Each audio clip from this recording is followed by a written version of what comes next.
Selamat malam Bapak, perkenalkan nama saya Veni Francisca Seran Bria, NIM 200303082, jurusan Sosiologi Fakultas Ilmu Sosial dan Ilmu Politik, Universitas Nusa Cendana Kupang 2021.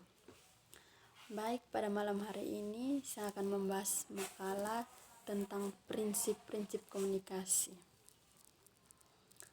Baik, saya langsung pada intinya saja.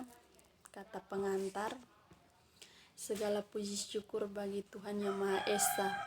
Tanpa pertolongan Dia mungkin penyusunan tidak akan sanggup menyelesaikan makalah ini dengan baik. Makalah ini disusun agar pembaca dapat mengetahui tentang konsep-konsep ilmu politik. Makalah ini disusun oleh penyusun dengan berbagai rintangan, baik itu yang datang dari diri penyusun maupun yang datang dari luar. Namun, dengan penuh kesabaran dan terutama pertolongan dari Tuhan, akhirnya makalah ini dapat menyelesaikan. Makalah ini membuat tentang sosiologi komunikasi.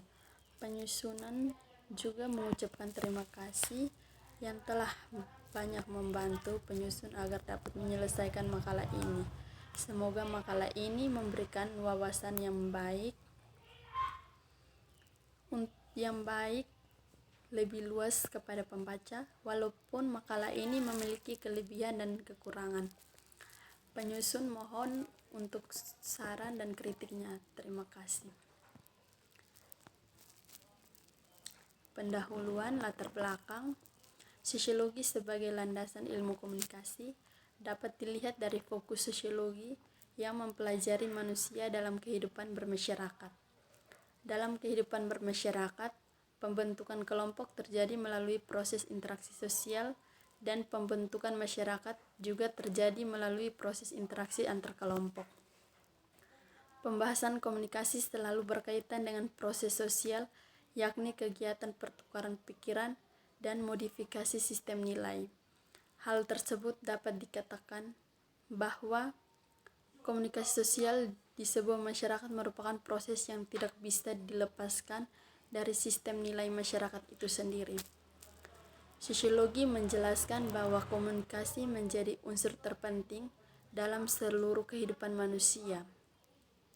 Komunikasi dan sosiologi merupakan dua hal yang saling berkaitan.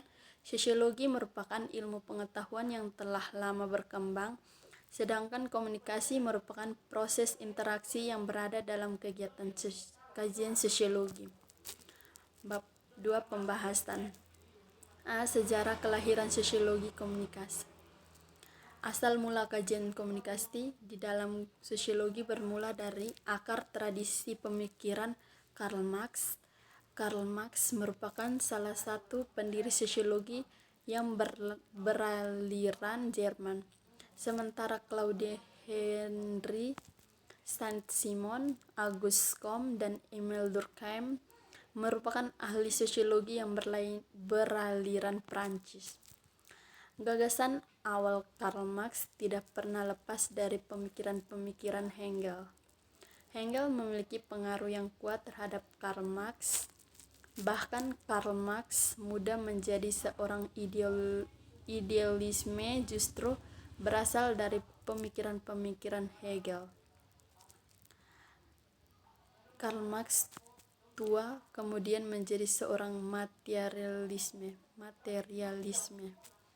B. Konseptualisasi dan ruang lingkup sosiologi komunikasi.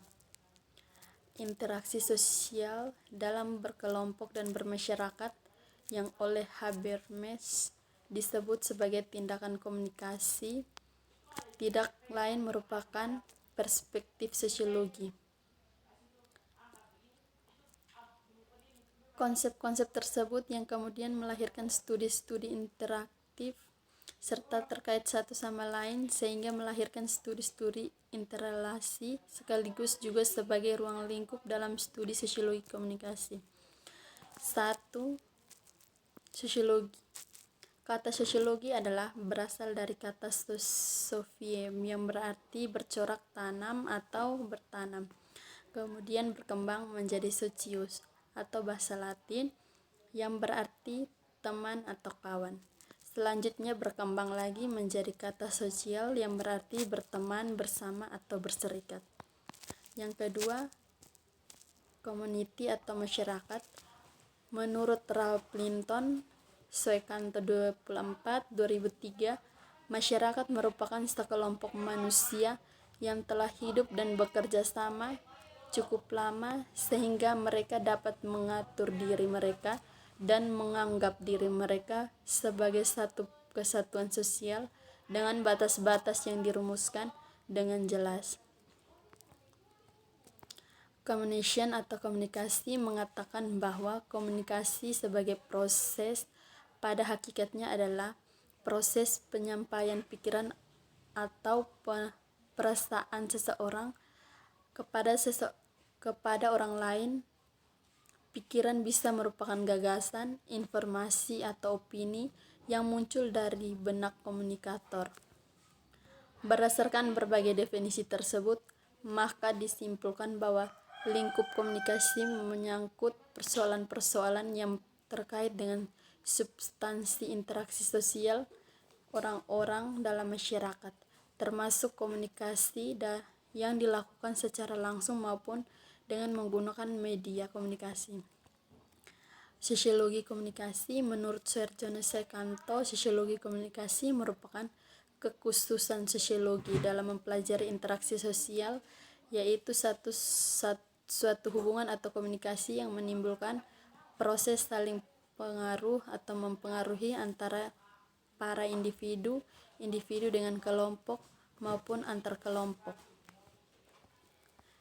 C. Ranah sosiologi komunikasi. Ranah sosiologi komunikasi berbeda dengan studi-studi komunikasi dan sosiologi secara keseluruhan. Dengan kata lain, objek sosiologi komunikasi tidak sama dengan sosiologi secara umum dan tidak mengambil objek komunikasi secara utuh. Akan tetapi, sosiologi komunikasi menjembatani studi sosiologi dan studi komunikasi. D.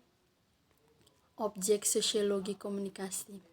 Setiap bidang ilmu dalam rumpun ilmu-ilmu sosial memiliki objek kajian formal yang sama, yaitu manusia. Manusia adalah objek yang tidak pernah habis dibahas dari berbagai aspek dan sudut pandang dalam konteks mikro, makro, fisik, metafisik, bahkan dalam konsep spiritualnya. Objek formal manusia yang dimaksud adalah dalam konteks individu, kelompok, masyarakat, dunia, serta aspek-aspek sosiologis yang mengitarinya. Bab 3. Penutup. Kesimpulan, gagasan perspektif sosiologi komunikasi telah ada bersamaan dengan sosiologi itu sendiri, baik dalam perspektif struktural, fungsional maupun dalam konflik. Konsep-konsep penting yang berhubungan dengan sosiologi komunikasi adalah konsep sosiologi masyarakat dan komunikasi dan teknologi telematika.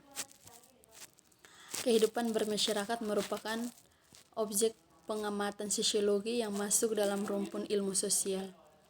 Sosiologi komunikasi, kita akan mempelajari komunikasi yang terjadi dalam kehidupan masyarakat, baik komunikasi yang terjadi dalam masyarakat perkotaan maupun masyarakat pedesaan, komunikasi massa dan efeknya, komunikasi yang terjadi antar masyarakat yang berbeda budaya, hubungan antar komunikasi dan perubahan sosial serta pembangunan bagi masyarakat, dan juga teknologi komunikasi yang berkembang dalam kehidupan masyarakat dan efeknya bagi masyarakat.